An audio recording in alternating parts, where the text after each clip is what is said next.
I have minor manifestations with my health, minor indications, you know, a few skin things, and I want those to clear up, but I'm concerned that I don't have enough energy, or I'm not enough focus or reason to focus until it gets worse.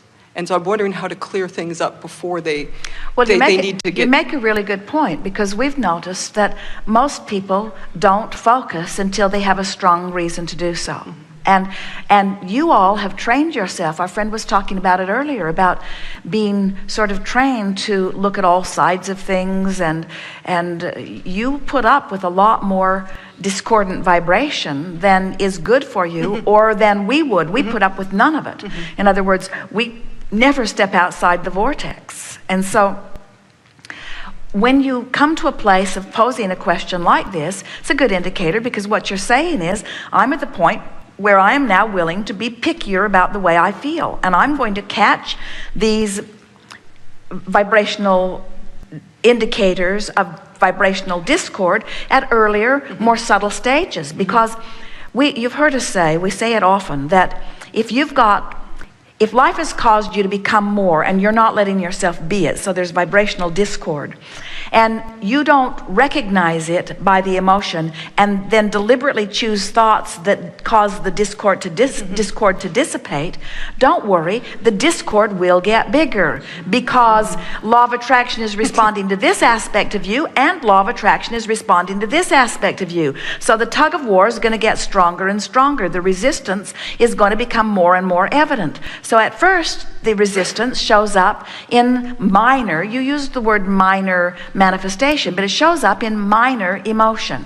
If you still don't do something about releasing the resistance, the minor emotion becomes more major and more chronic. And if you still don't do something about it, then you begin getting physical sensations and then other physical indicators. And all illness, every bit of it, no matter what, every illness is an indication of resistance every single time. So as you recognize that you're letting your guard down, in the sense that you're not paying attention or not making a decision to do something different because of it, then when an indicator comes, bless the indicator. Bless the indicator. We don't see any of you sticking a happy face sticker over the gas gauge on your car because you don't like to see the empty gas tank. In other words, oh, it's empty. That bothers me. I think I'll just cover it up. Because you want to know you have an empty gas tank, because you want to do something about that. And we want you to no longer cover up the indicator of negative emotion by pretending that it isn't there, or by saying everybody's doing it. In other words, we want your standards of the way you feel to get higher and higher and higher and higher. We don't want you to put up with negative emotion.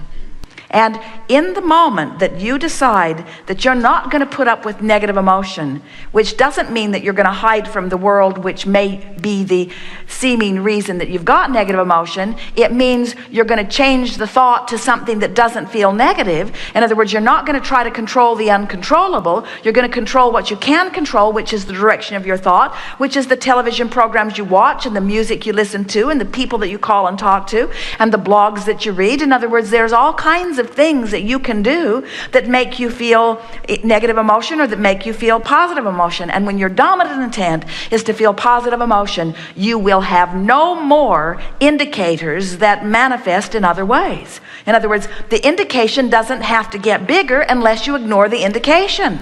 And it won't get bigger unless you're ignoring the indication. So what we hear you say is, I want to be more aware of what I'm doing vibrationally. I want my emotions to be more obvious to me. Now, in the beginning, it's going to mean you're going to have a little more emotional roller coaster experience. Your highs are going to feel higher and your lows are going to feel lower as you tune yourself to awareness of what you're doing. In other words, it's like activating your guidance system. The most effective way we know of activating your guidance system in a way that you can't miss it, so that then you don't need other manifestational indicators to show you that you're out of whack, is the process of meditation. Because when you sit every day for 15 or 20 minutes and you deliberately focus upon something that quiets your mind, listen to the dripping of a faucet, or find a sound in an air conditioner that's buzzing and focus upon it, or count your breathing in and out. Focus on something that doesn't require much thought, but that takes your attention. Sometimes Esther will start over 10 times because she'll start there, then her mind will wander. Then she'll start there and her mind will wander. And then she'll start there and her mind will wander. But if you are determined to find something that quiets your mind, put your brain on pause, because when you stop thought, you stop resistant thought. And when you stop resistant thought, your vibration raises and you spend whatever time you're sitting there in vibrational alignment with your broader perspective. That's like tuning yourself into the vortex. That's like practicing the vibration of in the vortex. And the more you practice the vibration of in the vortex, the more when you're not in the vortex at the early subtle stages, in other words, you might not be all the way out of the vortex. You might just be on your way out of the vortex, but you're so sensitive to the vibration, you feel it. And from inside the vortex or from on the brink of the vortex, it's very easy to turn and go back in. It's just not so easy to turn and go back in when you've gotten far out of it, you see. Well, I think that's been the thing, because I feel like I have little things and those freak me out. And I'm like, oh, or they'll get worse or something. Good. Esther's very sensitive to emotion. Things that she just rode with years ago now really get her attention. And some might say, oh, she's become hypersensitive. And we say, yes, she has, and it's a good thing. Because now she does not have to have manifestational indicators that are huge. Yes. So if someone says, oh, you're so sensitive, say, I know. I've trained myself that way because I believe my life is supposed to be perfect, and when it isn't, I throw a fit. That's pretty much it. Your children do, don't they? Don't they? They know they're good, and when you imply they're not, do you see the way they look at you? You screwy rabbit. I'm good. It takes them a long time for you to convince them that they're not. Enough? Enough? Yes, thank you.